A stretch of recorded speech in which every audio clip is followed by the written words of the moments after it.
ಆಡಹಳ್ಳಿ ಗ್ರಾಮದಲ್ಲಿ ಸರ್ಕಾರಿ ಹಿರಿಯ ಪ್ರಾಥಮಿಕ ಶಾಲೆಯಲ್ಲಿ ಶಿಕ್ಷಕರು ತರಗತಿ ನಡೆಸುತ್ತಿರುವಾಗ ಕಟ್ಟಡದ ಮೇಲ್ಛಾವಣಿ ಸಿಮೆಂಟ್ ಕುಸಿದು ಬಿದ್ದಿದ್ದು ಶಿಕ್ಷಕರು ಮತ್ತು ಮಕ್ಕಳು ಪ್ರಾಣಾಪಾಯದಿಂದ ಪಾರಾಗಿದ್ದಾರೆ. ಸರಗೂರು ತಾಲೂಕಿನ ಆಡಹಳ್ಳಿ ಗ್ರಾಮದಲ್ಲಿ 70 ವರ್ಷಗಳ ಹಿಂದೆ ಈ ಕಟ್ಟಡವನ್ನು ನಿರ್ಮಾಣ ಮಾಡಿದ್ದು ಇವಾಗ ತುಂಬಾ ಹಳೆಯದಾಗಿದ್ದು ಇದರ ಬಗ್ಗೆ ಸುಮಾರು ಬಾರಿ ಕ್ಷೇತ್ರ ಶಿಕ್ಷಣಾಧಿಕಾರಿಯಾದ ಉದಯ್ ಕುಮಾರ್ ಅರ್ಜಿ ಸಲ್ಲಿಸಿದ್ದು ಇದರ ಬಗ್ಗೆ ಏನು ಕ್ರಮ ಕೈಗೊಂಡಿಲ್ಲ ಎಂದು ಇಲ್ಲಿನ ಗ್ರಾಮದ ಮಕ್ಕಳು ಪೋಷಕರು ಆಕ್ರೋಶ ವ್ಯಕ್ತಪಡಿಸಿದರು. ಶಾಲೆಯ ಮುಖ್ಯ ಶಿಕ್ಷಕರು ನಾರಾಯಣ ಮೂರ್ತಿ ಮಾತನಾಡಿ, ನಮ್ಮ ಶಾಲೆಯಲ್ಲಿ ಒಟ್ಟು 70 ಮಕ್ಕಳು ಇದ್ದಾರೆ. ಶಾಲೆಯಲ್ಲಿ 1 ರಿಂದ 7ನೇ ತರಗತಿಯ ವಿದ್ಯಾರ್ಥಿಗಳು ಓದುತ್ತಿದ್ದಾರೆ. ನಾವು ಮಕ್ಕಳಿಗೆ ಪಾಠವನ್ನು ಮಾಡುವಾಗ ಕಟ್ಟಡದ ಮೇಲ್ಛಾವಣಿ ಬಿದ್ದಿದ್ದು ನಾನು ಮತ್ತು ಮಕ್ಕಳು ಅಪಾಯದಿಂದ ಪಾರಾಗಿದ್ದೀವಿ. ಇದರಿಂದ ಶಾಲೆಗೆ ಮಕ್ಕಳು ಬರಲು ಭಯಪಡುತ್ತಿದ್ದು ಶಾಲೆಯಲ್ಲಿ ಕಟ್ಟಡ ಬಿದ್ದಿರುವ ಘಟನೆ ಕೇಳಿ ಮಕ್ಕಳ ಪೋಷಕರು ತಮ್ಮ ಮಕ್ಕಳನ್ನು ಶಾಲೆಗೆ ಕಳುಹಿಸುತ್ತಿಲ್ಲ.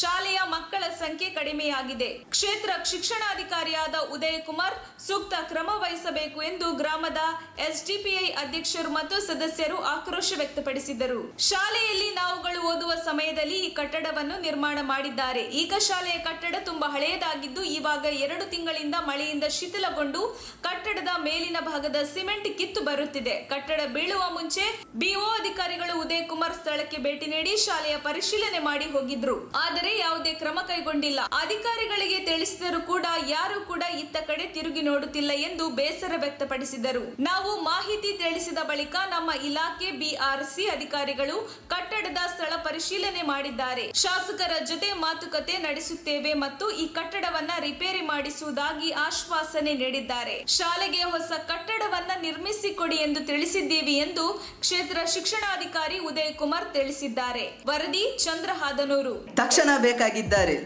ತುಮಕೂರಿನ ಹೆಸರಾಂತ ಕಂಪನಿಯಲ್ಲಿ ಗುತ್ತಿಗೆ ಕಾರ್ಮಿಕರಾಗಿ ಕೆಲಸ ಮಾಡಲು ಯುವಕರು ಮತ್ತು ಯುವತಿಯರು ಬೇಕಾಗಿದ್ದಾರೆ. ಲೋಡಿಂಗ್ ಮತ್ತು ಅನ್ಲೋಡಿಂಗ್ ಕೆಲಸ ಮಾಡುವವರು ಬೇಕಾಗಿದ್ದಾರೆ. ವಿದ್ಯಾರ್ಥಿ SSLC PUC BSc pass file. ನೇರ ಸಂದರ್ಶನ ಇರುತ್ತದೆ. ESI ಮತ್ತು PF ಸೌಲಭ್ಯ ಇರುತ್ತದೆ. ಆಸಕ್ತರು ಕೂಡಲೇ ಸಂಪರ್ಕಿಸಿ. Naveen GL, phone number 9743103968.